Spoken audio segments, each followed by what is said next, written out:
Saka awekuti pane vanhu vakaizoripota kwacho kwavakasvika zvikanzi kumaminesi amakanyora ekutongwa kwamukaita ari baba vakati ndakaenda kuna Chitsunga handina kupiwa ava vakati alright kana iye akaramba nemaminesi isusu hatichadedzerai shaba takudedza iye kwete kuti takasvisa changani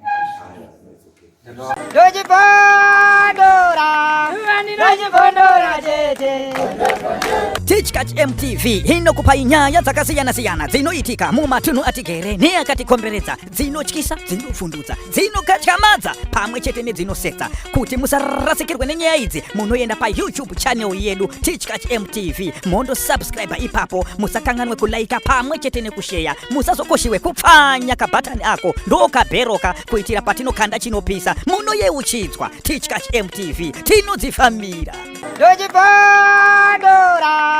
Ndojipondora tete. Ndamira pamberi pedare ramambo mutasi. Zvese zvandikataura ndezvechokwadi. Ndikanyeba ndichabatwa nemhosva. Mwari ari mubatsiri wangu. Nyaya yandinayo mambo yandinayo vanhu ndeyekutemerwa gadheni naChitsunge. Gadheni randakasirwa nababa.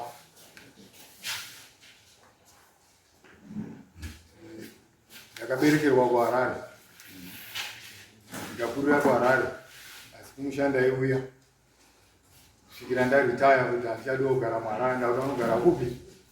Musha, estate. Ndakuda kuisa fence pagadheni rababa. Kuitira mbudzi nemombe kuti dzisapinde dzichidyawo zvandarima. Vakauya mukadzi wemunin'ina vamira munzira muna vanhu vari kuisa fence. Hapaiswi fence. Hapana zvekuita. Handiti zvenwezi. Ndoda kuenda kwaSabhuku. Zvikanzi nevandoda kumhangarira wacho handitongi naSabhuku. Sabhuku ari panapa handitongi. Kana handoenda kwashe. Zvikanzi ishoyo mufana wewo. Hana zvaanondiita uyu. Alright unoona. Vandaenda kunomhangarawo kwaSabhuku. Sabhuku ati zveshuwa haadi kutongwa nini. Manje kana asingadi kutongwa nemudunhu make. Ndoita sei zvikanzi ndokupa tsamba uenda kwani? Kwashe. Vandapiwa tsamba ndikanaenda kwashe. Ashe ndobva ndasvika ndapresenta nyaya yangu. Ishoyo kubva ati alright. Hambai panzvimbo. Akatanga kutitongera mumba kwake.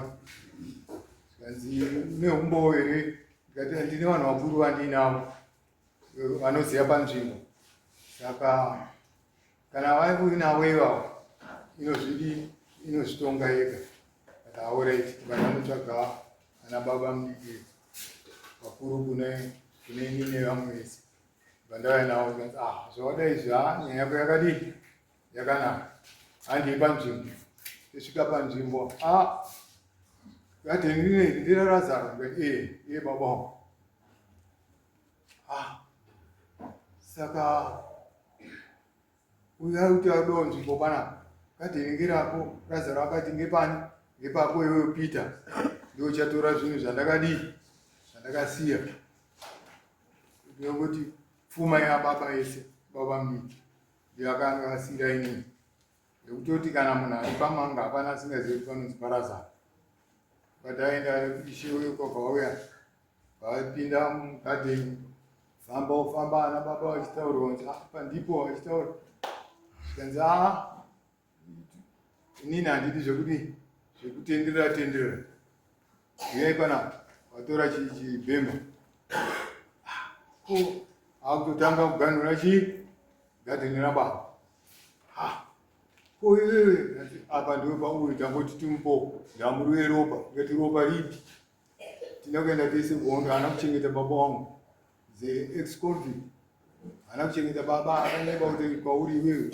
Akachengeta baba wangu for 42 years. Iye asina mbosenza kana muindustry. Saka maona ndasvika kunoku mambo ndonyaya ndinayo. Okay. Mpenzi gadheni. Akapedza gadheni.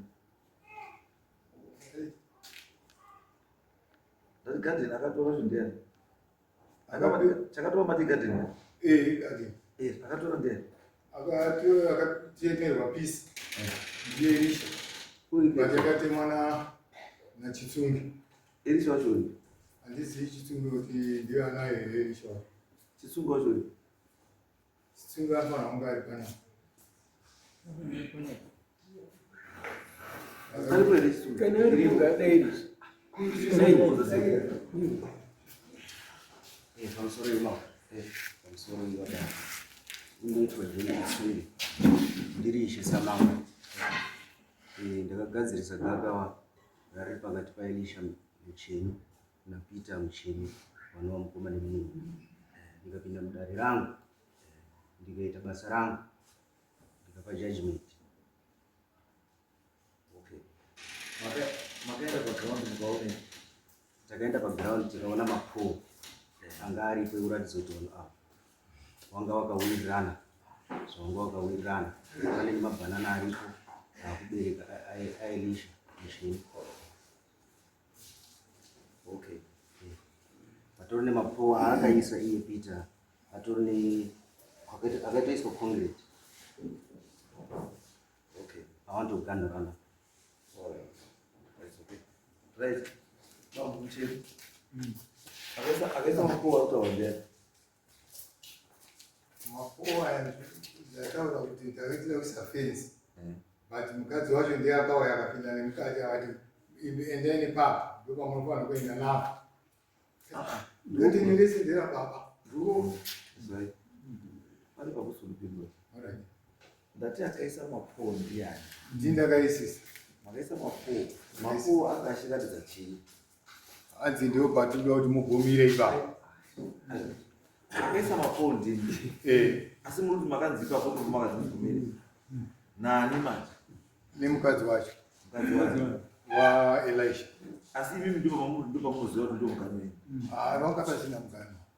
Mukadzi kwamba sina. Mapoa makazoisire. Mapoa ndanda kutesera kuti ndione kuisa fence ndikave. Kave mbudzi nemombe. Maybe kama ndisuzvisa. Taurati mbatsire.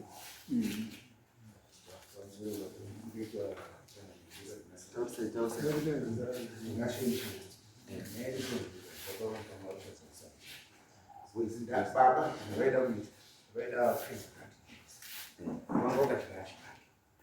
saka pamomendi yakaita gakawa rakaitika manje kuti chibage chaiwo kuti chidyiwe pano akati saka ngatikumbonesana inda kumboti ndikabishi chibage changu nyaya yedu kuchisuwa Noti kuti mapoa muganga. apa waitira kuti chibage chisati Sadyiwe. chisova nyaya.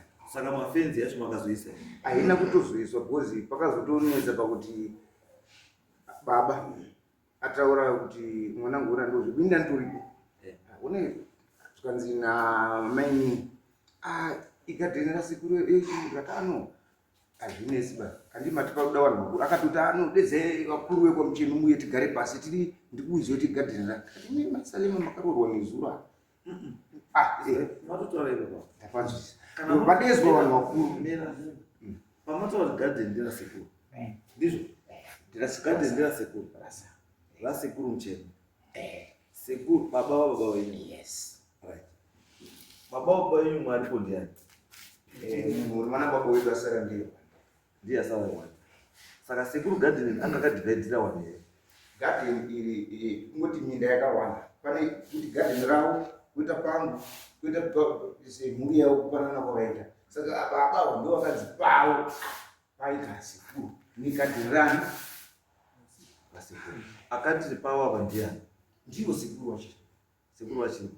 Ko maiguru anopinda seya? Apa maini ndiwe imwe imba. Avasitori imba yakakwamba. Ndiwe imwe imba wapinda kuti garden ranga rira Zvikati maiguru imi maini makaroorwa nezuro munozenera magarden. Zvanzi unganidzai vanhu pamucheni pakauya magara vese pamucheni akatezwa vese. Uye vese vakataura kuti garden ndirarasa. Garden ndirarasa. Madhara makuru asi chakazonetsa baba ndechekuti vanhu vabvuma kuti garden ndirarasa asi takunzi iwo takukugurira akugurirwa. Akugura ndiani? Ndichanga. Right.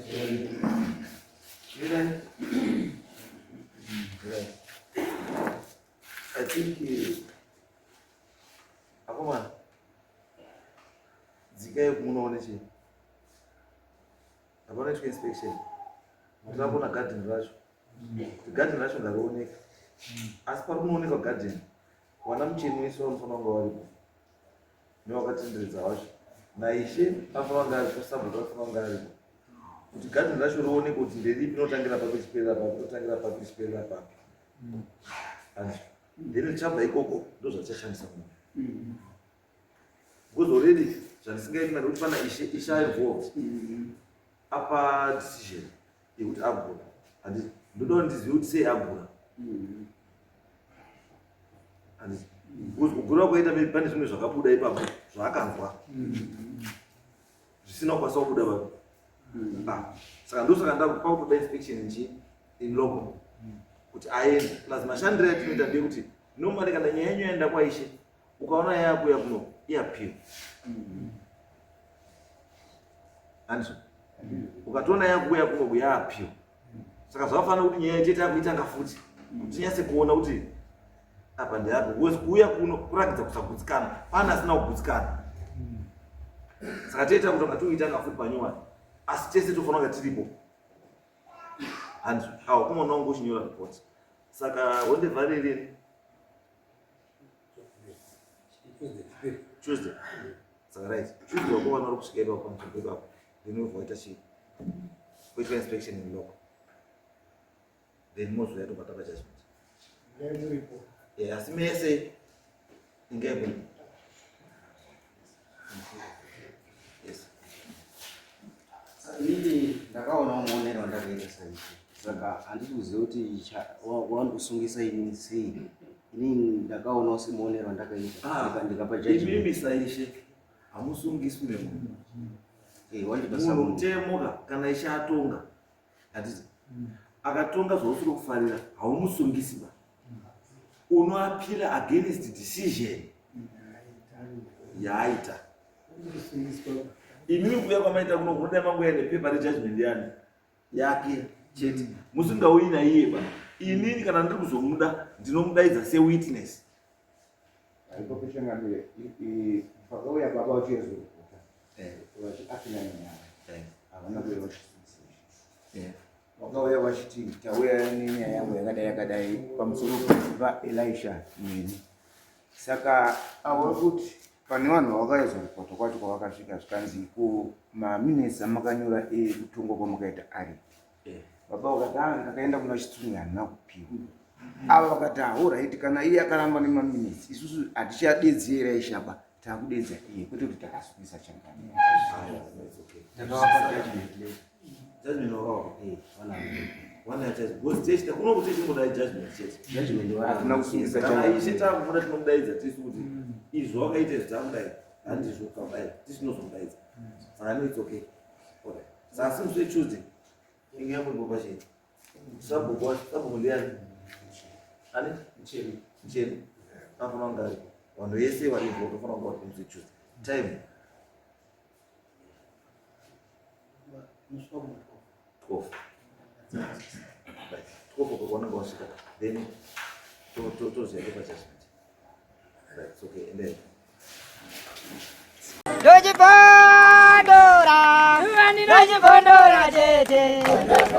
Teachcatch MTV inokupa nyaya dzakasiyana-siyana dzinoitika mumatunhu atigere neakatikomberedza, dzinotyisa, dzinofundutsa, dzinokatyamadza pamwe chete nedzinosetsa. Kuti musarasikirwe nenyaya idzi munoenda paYouTube channel yedu Teachcatch MTV mondo subscribe ipapo, musakanganwe kulaika pamwe chete nekushare, musazokoshiwe kupfanya kabhatani ako ndokabheroka kuitira patinokanda chinopisa munoyeuchidzwa. Teachcatch MTV tinodzifamira.